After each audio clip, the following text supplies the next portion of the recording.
now for a few quick announcements. Mother of Ruins will be hosting a potluck dinner this Sunday in the Fellowship Hall.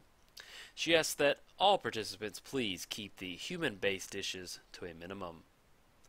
Dark Confidant will be taking up collections for a new church organ for the sanctuary. He reiterated to me numerous times that these collections would most certainly be going towards the organ and not into his own personal wardrobe expense account. Welcome to the Church of Athreos. Alright guys, I hope you like that intro. I don't know, just trying something different. I'll explain it here in a second, but let's see if we got a good hand first. Let's get the commanders all nice and ready. Alright, we miss out on Thraben, but we do have reprocess. Man, I've restarted Magic Online like a bunch of times and it's still just blacked out art. So, but yeah, we're going to keep. But yeah, the intro, it's kind of one of my favorite podcasts is Welcome to Night Vale. And if you've never listened to it, what it is it's like this fake NPR style news broadcast, but it covers the events of this town that just has nothing but supernatural stuff happening to it all the time. And so to me, this my particular Athreos deck, it's very flavorful. There's a lot of clerics and reanimator for demons, and it just feels like it's a Orzhov church straight out of Return to Ravnica. And so I can't help but view it as this dysfunctional church. So that intro is kind of like it's kind of like my throwback or whatever you want to call it to Welcome to Night Vale, where it's just we'll do before each video, maybe do some little quick church announcements. I don't know, it's fun.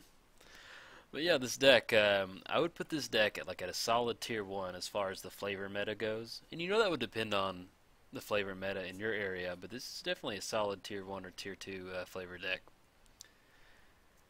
Let me see. Alright, awesome. We get into Flooded Strand.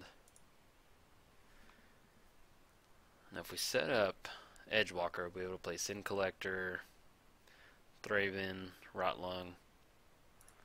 Let's go and do that. Let's go for Edgewalker. And we're going to grab a Scrubland.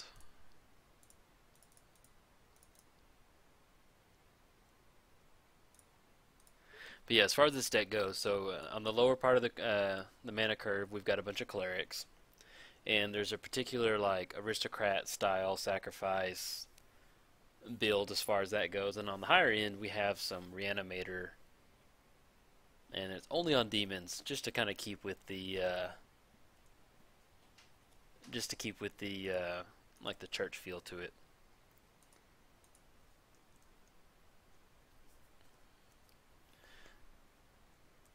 And then as far as like the aristocrat part to it, there's Scourge High Priest, which you can, once you get Morbid online, you can make a 5/5 demon.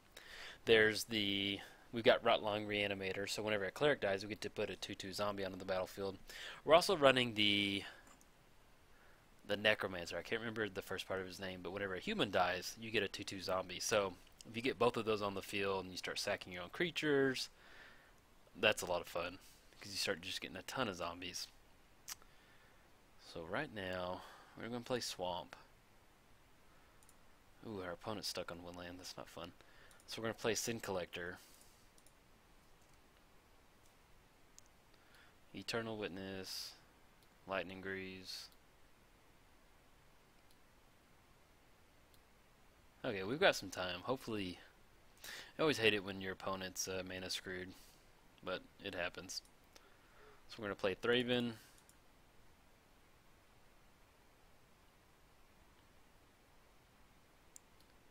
Then let's get down Rotlung.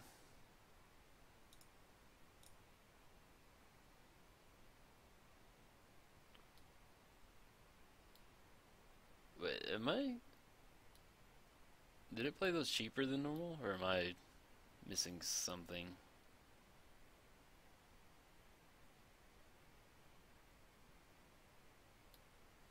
I don't know. I thought those went out cheaper. Maybe I'm just like missing something. I thought those went out mana cheaper than what they should have. That's weird. Anyway, but yeah, this is this deck kind of originated from when I played Standard. I played Immortal Servitude, or I played that Scavenge deck, and then I got the next deck after that was Immortal Servitude, and I had like Blood Artist, and Cartel Aristocrat, and Suture Priest, and I just love that deck because it was so cool to me to use the graveyard not as a resource but as a like an entire win condition. And so I played Standard, but then one of my key pieces rotated. I think maybe it was Blood Artist, and I just wanted to keep playing that deck. So that's what kind of got me out of Standard, and in the long run got me back into Modern. Was wanting to improve on that Immortal Servitude deck. If you see some of my older videos, that was one of the first decks I played, and I recorded for Modern. So that deck has a special place in my heart. All right, so if we get down Athreos,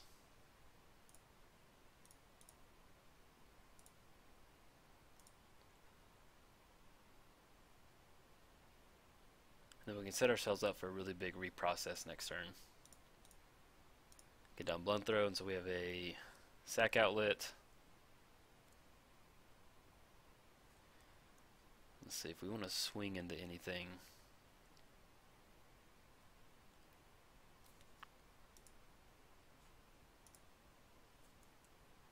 Our opponent, I don't know. Don't know what that was about. Alright, dude. So we're going to swing in Sin Collector. Don't want to swing in with Rotlung, so we'll just come in for 4.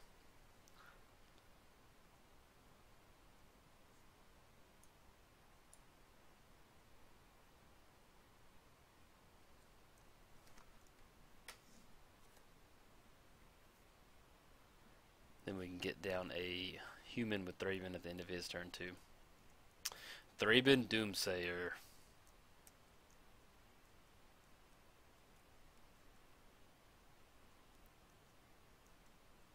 I don't know, like, see, it's like having this motley crew out here. So you've got this guy, you've got Sin Collector, Thraben, Rotlung, Athreos, Bloodthrone. It's just, it is pretty fun to think of these guys as just belonging to one big, happy, dysfunctional church. So we can use Bloodthrone if he has some type of spot removal to get clerics. We got 1, 2. So we get at least 4 zombie tokens. If he has some type of removal.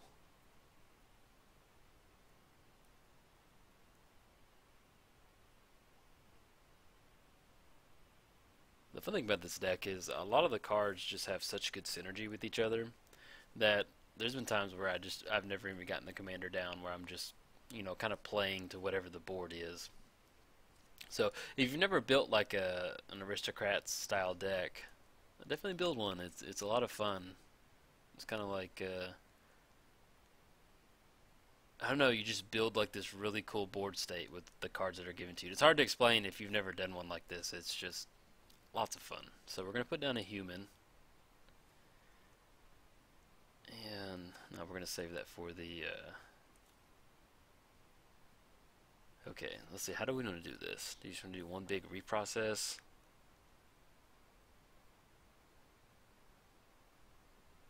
We'll swing in first with Athreos.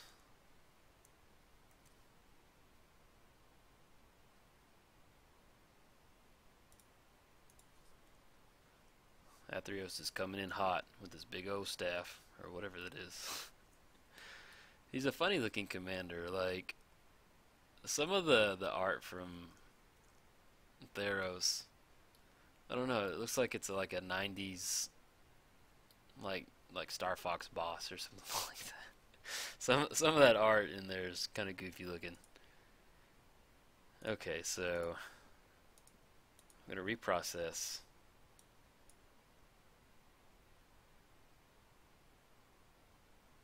We could put a human down with Thraben, but oh well. So we're going to Edgewalker, Sin Collector, Cleric, human. Do we need to do Rotlung?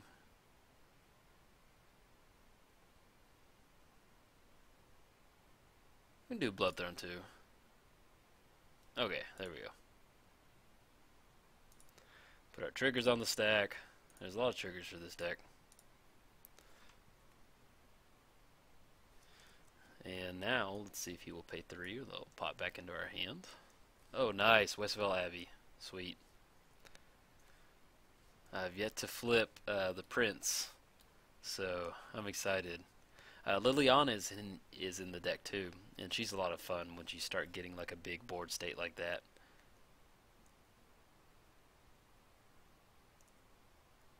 Ooh, those are some good triggers. He lost a lot of life on that. So we're gonna get 3 zombies. Play Mana Crypt. Let's see, we only need... We can get rid of... We can play Fiend Hunter. But we don't have a sack outlet to do that, so...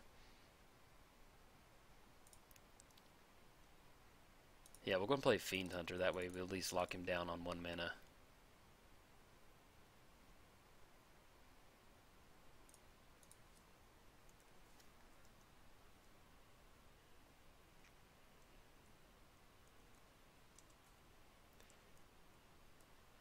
One of the interactions with the Fiend Hunter that you can do, since we're running, numerous sack outlets, is if we had Blood Throne on the battlefield. So we play Fiend Hunter, and his first trigger goes on the stack. So in response to that, you activate Blood Throne, sacrifice a creature, and then you'll sacrifice Fiend Hunter. And once you do, his second ability will trigger, and since there's nothing that he exiled, that just resolves and nothing happens. And then you exile a creature, basically with no strings attached, like it's just gone. So that's a certain way that you do it in response to his trigger, and you sacrifice him, and it gets rid of it that way. It's like a free little path to exile without the land or the life.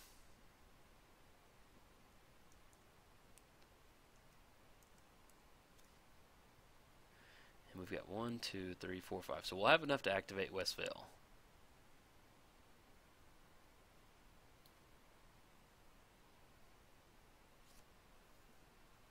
Yeah, because if we skull tap, that'll put us off of... yeah, we want to do that. Let's get our sister church going. Let's blow up our sister church, Westvale Abbey. And let's choose tails. I swear, I'm like 9 for 10 on like picking tails and losing. Alright, so let's play Westvale. Sacrifice 5 creatures. So 1, 2, 3, 4, 5. 1, 2, 3, 4, 5. Rotlung, Athreos triggers. Trying to get that to auto stack, but I guess not.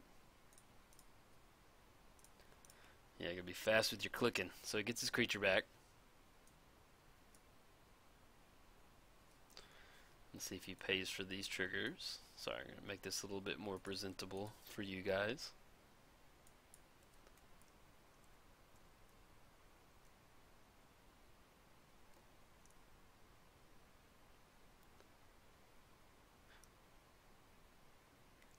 Sometimes you get an opponent that pays for like a zombie token, and you're like, okay, thanks man, you didn't have to do that. Alright, let's get the prince out. There we go.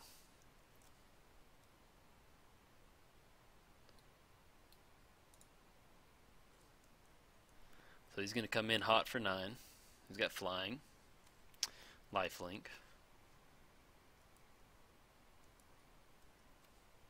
And then we can set up a frontline medic for next turn. That way all of our creatures will have indestructible. Make the stack a little bit bigger. Should be able to close it out unless he's got a kill spell for the prince. But yeah, this deck's fun. It's a lot like, kind of like a mimeoplasm in a way, where you're building your own board state. So you've got like Nekosaur, which is like a one-trick pony. You get him out and you just play a bunch of wheel effects. The fun part about this deck is it's just every time it's different. Like we've got destroy target non-land permanent. Ugh. Bye. Goodbye, Prince. Okay, yeah, that's what I thought. Okay. I was a little worried, but I didn't want to be like, he can't destroy it, but yeah, I'll take that. Alright, guys, if you enjoyed the video, like and subscribe. Thank you.